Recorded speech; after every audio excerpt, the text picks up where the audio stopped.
waxtaanee prothésie ongulaire chablon voilà donc quand on parle de prothésie ongulaire ñëpp xam nañ ko c'est le fait de jël li nga xamante ne moom moo di ay pose ou def ay pose ongle wala nga jël ay capsule teg ko ci si li nga xamante ne moom moo di sa wey mais comme ni ñu koy waxee chaque année dafa am yenn yoo xamante ne dafay xew donc tendance bi en ce moment mooy def li nga xamante ne moom moo di ay pose ongle mais sans utiliser des capsules dañuy utiliser benn papier boo xamante ne ça s'appelle le chablon li ñuy def rek dañuy dem xooli élément bi comme ça dinañ ko gën a mën a comprendre Baye Cheikh.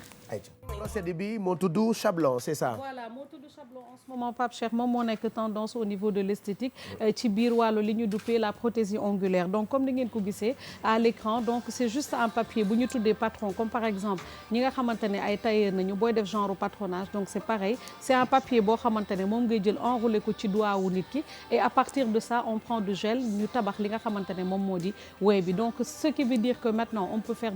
une pose naturelle sans nga def li nga xamante ne non seulement moom moo di capsule et surtout utiliser de la colle parce que d'habitude colle bi dafay côté santé dafay indi toujours ay problèmes au niveau de la plaque et surtout par rapport à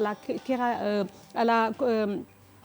jur bi nga xamante ne moom la kératine di produire à la production de la kératine qui se trouve sur les ongles donc toujours dafay indi ay problèmes et tout de ce fait maintenant ñu génnee li nga xamante ne moom moo di chablon bi le fait que ngay utiliser papier bi muy patron bi nga def ci li nga xamante ne moom moo di gel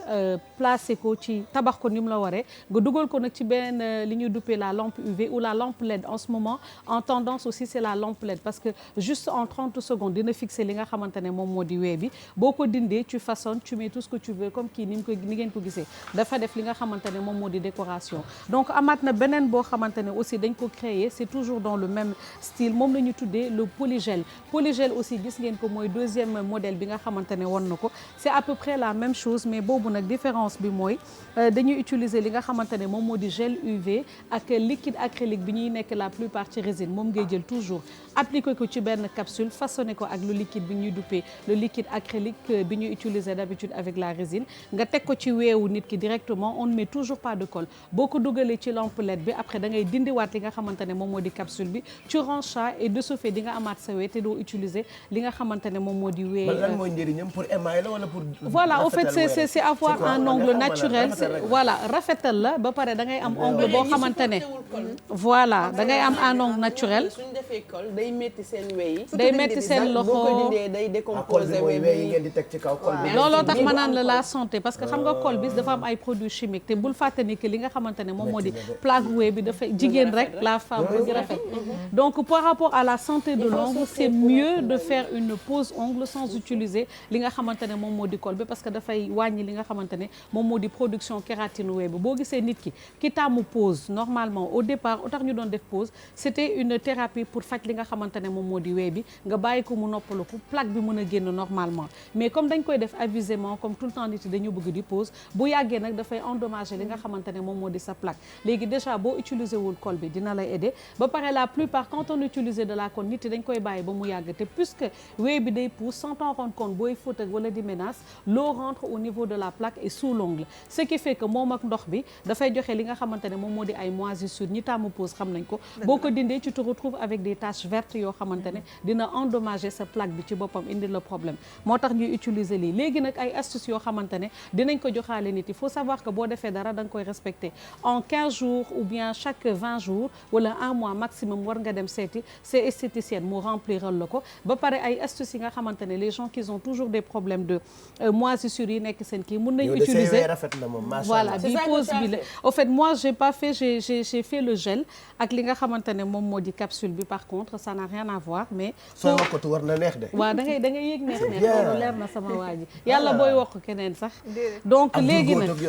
déedéet du ma jur góor nag déedéet du ma jur góor da ngeen di wokkante du ma jur góor waaw war naa mën a def parce que kii sama frère la tam subhanallah man sa frère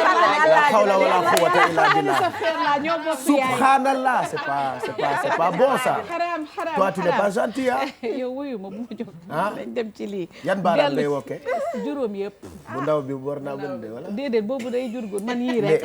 mais c'est ce que tu as fait affaire bi ngay expliqué yow moom nga def à sa peu wey. près moom laa def mais man j'ai mis du gel et j'ai mis des capsules. Voilà léegi nag pour delluwaat ci sama biir élément macha allah joxe ay astuces na ngeen utiliser li nga xamante ne moom moo di vinaigre de cidre ak ail ngeen râpé ko def ko ci de temps en temps ngeen du ci tremper seen ay doigts dina leen dimbali lépp loo xamante ne moom moo di problème de moisissure wala ay loxo yoo xamante ne dafa yàqu dina la ci dimbali. leneen aussi li ñu mën a utiliser mooy des bicarbonates faire des soins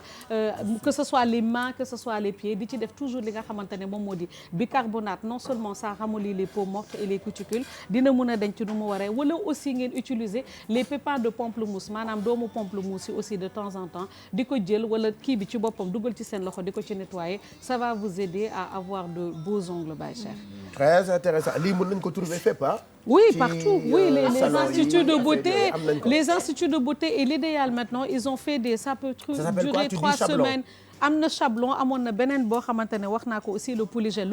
on le trouve en kit boo demee sax ci institut parfois ils te vendent ton kit ils te le proposent mais toujours comme je dis l'idéal c'est de se rapprocher d'une esthéticienne qui peut vous le faire et du coup dina durer te doo am problème donc ça peut durer à 3 mois mais tout en respectant que chaque 3 semaines ou chaque 1 semaine vous pouvez aller chez l'esthéticienne pour mu def ko li nga xamante ne moom moo di remplissage quand on parle de remplissage c'est parce qu'on nettoie dindi lépp loo xamante ne moom moo di impureté rempliraatal la ko mu rafet. Bravo merci intéressant le chablon prothésie ongulaire ak Madeleine ci wàllu bien-être dañuy jàll nag ci